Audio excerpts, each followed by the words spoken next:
ICRC? Iya, International Committee of Red Cross. Enggak.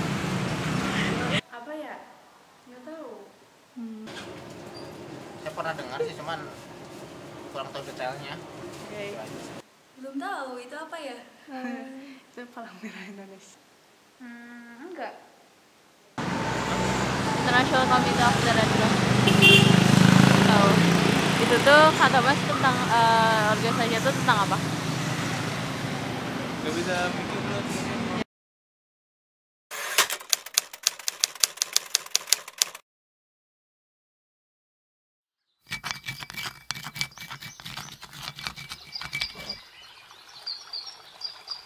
Since the beginning, humans have resorted to violence as a way to settle disagreements. Yet through the ages, people from around the world have tried to limit the brutality of war.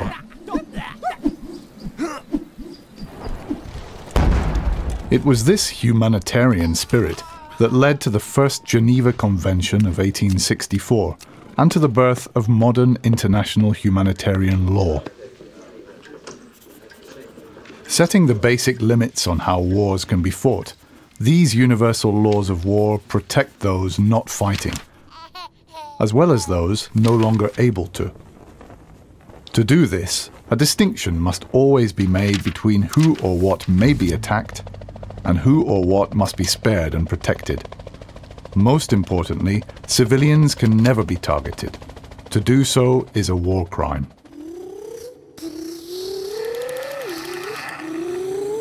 When they drove into our village, they shouted that they were going to kill everyone.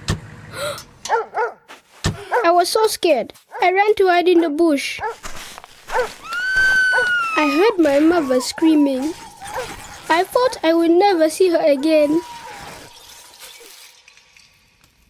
Every possible care must be taken to avoid harming civilians or destroying things essential for their survival. They have a right to receive the help they need.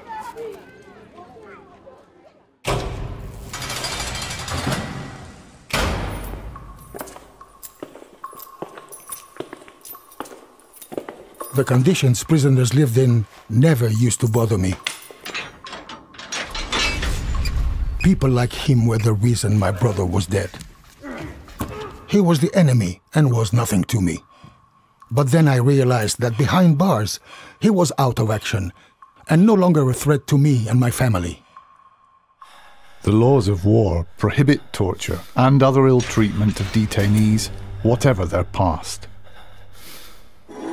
They must be given food and water and allowed to communicate with loved ones. This preserves their dignity and keeps them alive.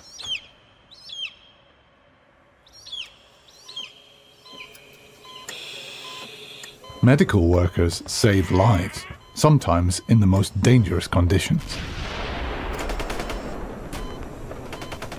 Fighters from both sides were wounded in a deadly battle. We were taking them to the nearest hospital. At a checkpoint, a soldier threatened us to treat his men only. We were running out of time, and I was afraid that now all of them were going to die. Medical workers must always be allowed to do their job, and the Red Cross or Red Crescent must not be attacked. The sick or wounded have a right to be cared for, regardless of whose side they are on.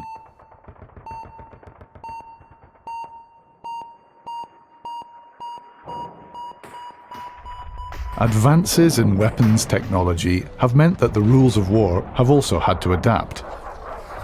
Because some weapons and methods of warfare don't distinguish between fighters and civilians, limits on their use have been agreed.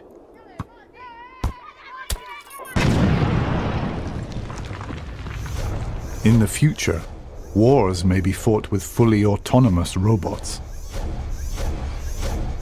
But will such robots ever have the ability to distinguish between a military target and someone who must never be attacked?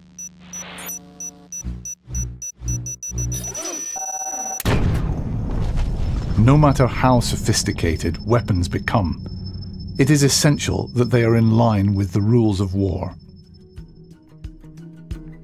International humanitarian law is all about making choices that preserve a minimum of human dignity in times of war and make sure that living together again is possible once the last bullet has been shot.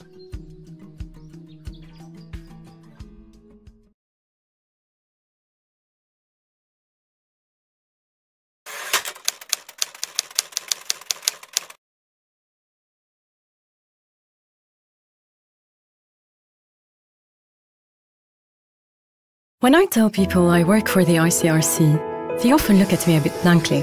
You know, I say, Red Cross, Red Crescent. Oh, they say, are you a doctor?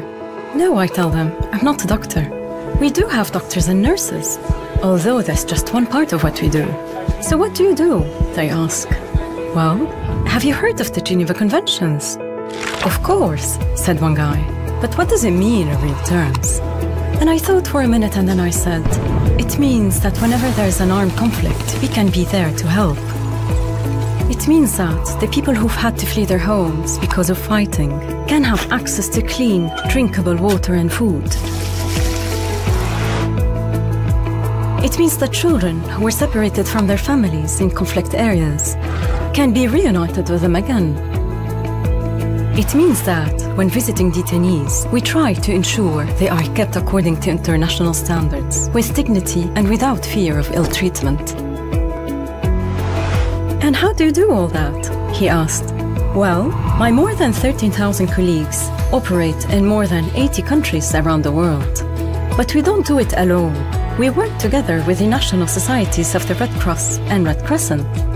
Our activities can take us deep into urban centers, or out to remote rural areas. Our impartiality, independence and neutrality allow us to touch upon highly sensitive topics. Much of this work we actually do in peacetime. But then, armed conflict creates so many new kinds of needs, many of them not immediately visible, such as for psychosocial support, protection against sexual violence, or education on the dangers of anti-personnel mines. We work together with the people we assist, helping them improve their own livelihoods. So whatever their past, they have a future to look forward to. That is humanity in action.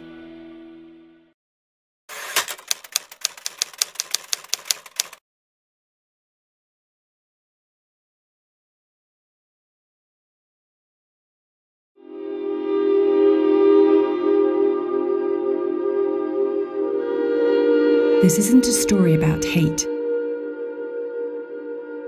It's a story about love.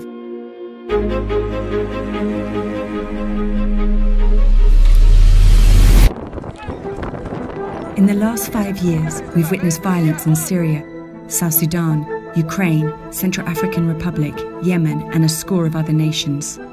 A few of more than the 80 countries we've worked in, without fear or favour for more than 150 years.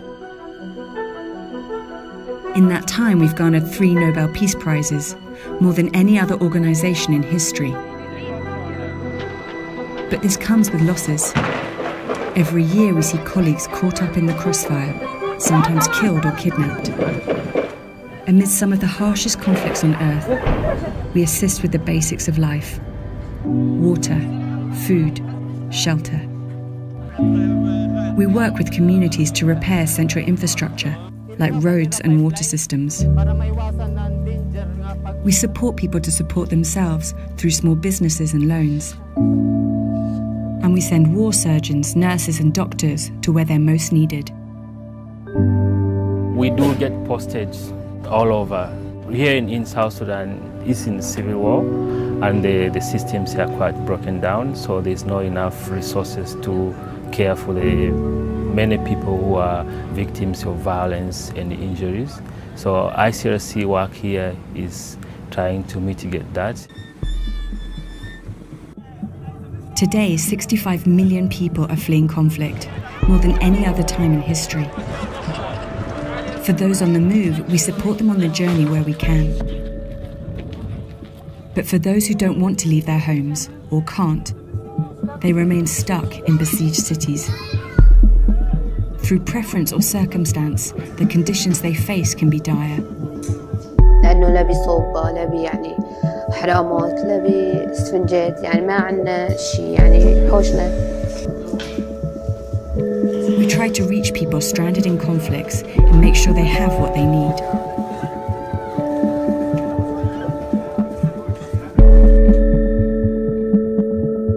The Red Cross and Red Crescent network spans 190 countries.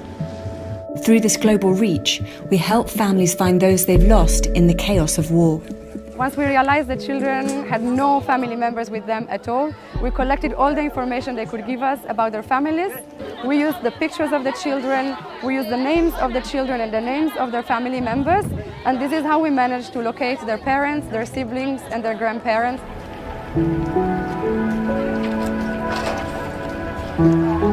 Again and again, we connect brothers and sisters, fathers and mothers.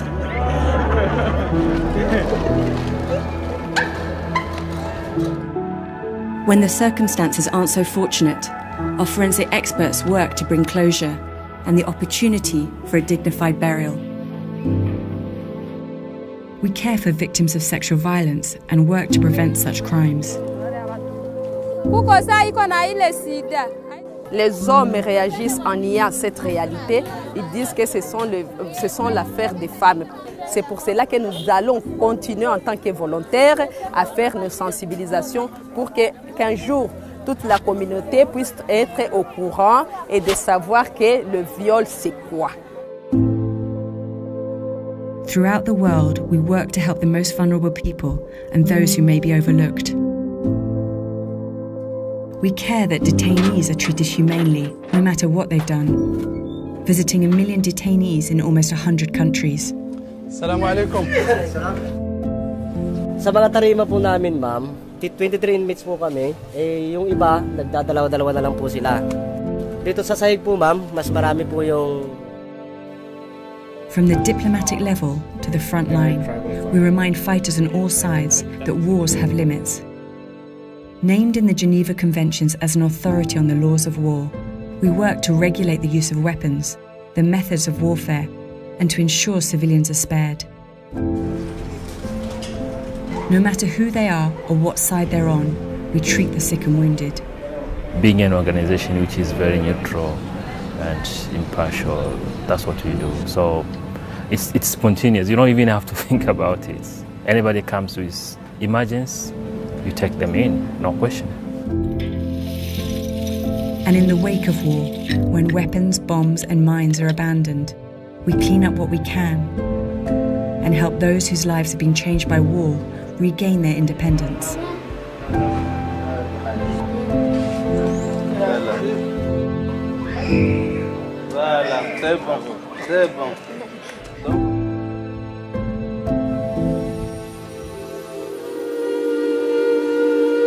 Often first on the ground and the last to leave.